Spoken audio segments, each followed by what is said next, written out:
الحمد لله وحده والصلاة والسلام على من لا نبي بعده أما بعد أعوذ بالله من الشيطان الرجيم بسم الله الرحمن الرحيم قال النبي صلى الله عليه وسلم الدعاء مخ العبادة أو كما قال عليه الصلاة والسلام۔ میرے قابل صد احترام بزرگوں، بھائی اور دوستوں، آقا انعامدار فخر موجودات امام الانبیاء فخر الانبیاء حضرت محمد مصطفیٰ احمد مصطفیٰ صلی اللہ علیہ وسلم کا فرمان مبارک ہے کہ دعا عبادت کا مغز ہے۔ دعا ایک ایسی عبادت ہے کہ جس عبادت کو عبادت کی جان کہا جاتا ہے، اور یہ ایسی خوبصورت عبادت ہے کہ اللہ رب العزت سے ڈائریکٹ اس میں مانگا جاتا ہے، اور رب العالمین کے ہاں اصول یہ ہے جو اللہ سے مانگتا ہے اللہ اس سے خوش ہوتے ہیں۔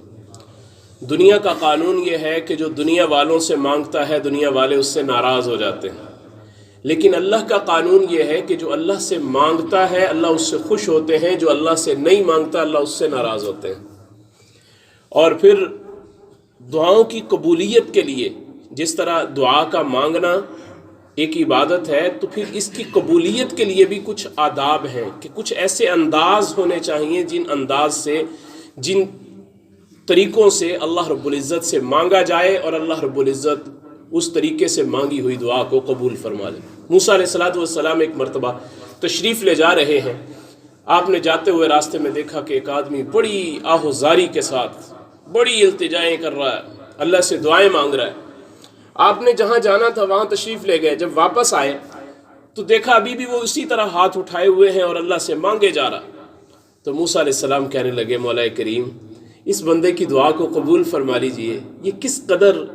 آہوزاری کر رہا ہے، کس قدر اس کے عاجزی ہے، انکساری ہے، اور کس قدر آپ کے سامنے یہ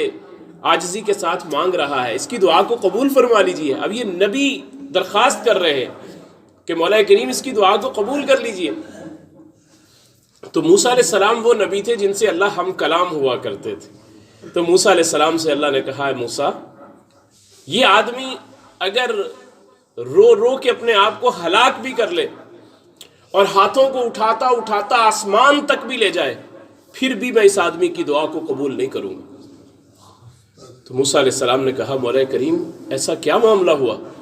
فرمایا کہ اے موسیٰ یہ آدمی وہ ہے کہ اس کا کھانا بھی حرام کا، اس کا پینا بھی حرام کا، اس کا پہننا بھی حرام کا، اس کا اوڑھنا بھی حرام کا، اور اس حالت کے اندر یہ مجھ سے دعائیں مانگ رہا ہے، میں اس کی دعا کو کیسے قبول کروں؟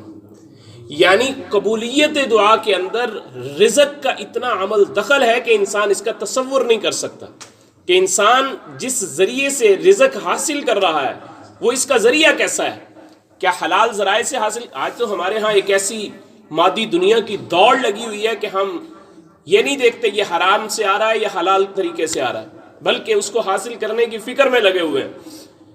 اور یہ اس قدر ہمارے ہاں یہ بیماری پھیلتی جا رہی ہے کہ ہمیں ان چیزوں کی فکر نہیں ہے، حالانکہ اس چیز کا بڑا عمل اور دخل ہے اللہ رب العزت کے ہاں، اس چیز کا بڑا چیک ان بیلنس ہے۔ حضرت سعد بن ابی وقاص رضی اللہ تعالیٰ عنہ ایک مرتبہ اللہ کے محبوب نبی علیہ السلام کے پاس حاضر ہوئے، یا رسول اللہ میرے لیے دعا فرما دیجئے میں مستجاب الدعوات بن جاؤں، یعنی میں جب بھی ہاتھ اٹھاؤں دعا کے لیے اللہ میری دعا قبول کر لے، میرے لیے دعا فرما دیجئے۔ اب میرے محبوب علیہ السلام کی دعا تو آپ کو پتہ ہے کبھی رد نہیں ہوتی، جس کے لیے میرے محبوب دعا کے لیے ہاتھ اٹھا دے اللہ قبول فرما لیتے ہیں۔ تو میرے محبوب علیہ السلام نے ایک جملہ حضرت سعد رضی اللہ تعالیٰ عنہ کو ارشاد فرمایا، اے سعد اپنا لقمہ حلال کا کر لو اللہ تمہیں مستجاب الدعوات بنا دے گا، یعنی تم اپنے کھانے پینے کو حلال کر لو، جب تمہارا کھانا پینا حلال کا ہوا ادھر تم ہاتھ اٹھاؤ گے اور ادھر اللہ رب العزت تمہاری دعاؤں کو قبول فرما لیں گے۔ تو حضرت سعد بن ابی وقاص رضی اللہ تعالیٰ عنہ کو اللہ نے پھر مستجاب الدعوات بنایا، ادھر ہاتھ اٹھاتے تھے ادھر اللہ ان کی دعاؤں کو قبول فرما لیتے تھے، ادھر ہاتھ اٹھاتے تھے ادھر دعا کو قبول فرما لیتے تھے۔ ایک مرتبہ ایک مجلس میں بیٹھے ہوئے ایک آدمی نے حضرت علی رضی اللہ تعالیٰ عنہ کی شان میں کچھ گستاخی کی، کچھ ایسے جملے کہے، تو حضرت سعد بن ابی وقاص نے اس کو روکا، فرمایا کہ تم اللہ کے ولی کے بارے میں اس طرح کی گفتگو کر رہے ہو؟ حضرت علی رضی اللہ تعالیٰ عنہ کے بارے میں ایسی کوئی بات نہ کرو، لیکن وہ آدمی پھر بھی باز نہ آیا۔ تو اللہ رب العزت سے حضرت سعد بن ابی وقاص نے، وہ صحابی فرماتے ہیں کہ انہوں نے یوں ہاتھ اٹھائے اور کہا کہ یا اللہ اس مجلس کے ختم ہونے سے پہلے اس آدمی کا فیصلہ فرما دیجئے،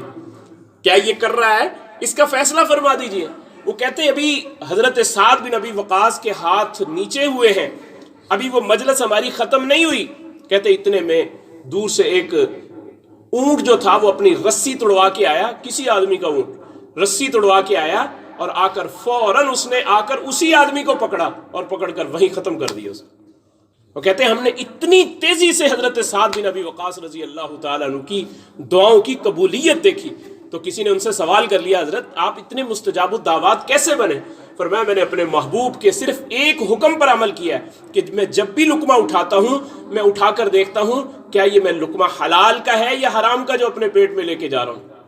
اگر وہ حلال کا ہو تو لے کے جاتا ہوں، اور اگر اس لقمے کے اندر کہیں مجھے شبہ بھی محسوس ہوتا ہے کہ اس کے اندر رزق کا کوئی معاملہ ہے، یہ رزق حلال نہیں ہے، فرماتے میں اس کو وہیں پہ چھوڑ دیتا ہوں، میں مشتبہ لقمہ بھی اپنے پیٹ کے اندر لے کے نہیں جاتا۔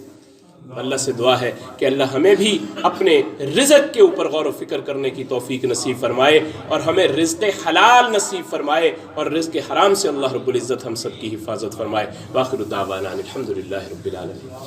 اللهم صل على سيدنا محمد وعلى آل سيدنا محمد وبارك وسلم وصل عليه۔ ربنا آتنا في الدنيا حسنة وفي الآخرة حسنة وقنا عذاب النار۔ اللهم اشف مرضانا ومرضى المسلمين، اللهم اكفني بحلالك عن حرامك واغننا بفضلك عمن سواك، اللهم أعنا على ذكرك وشكرك وحسن عبادتك، وصلى الله تعالى على خير خلقه محمد وعلى آله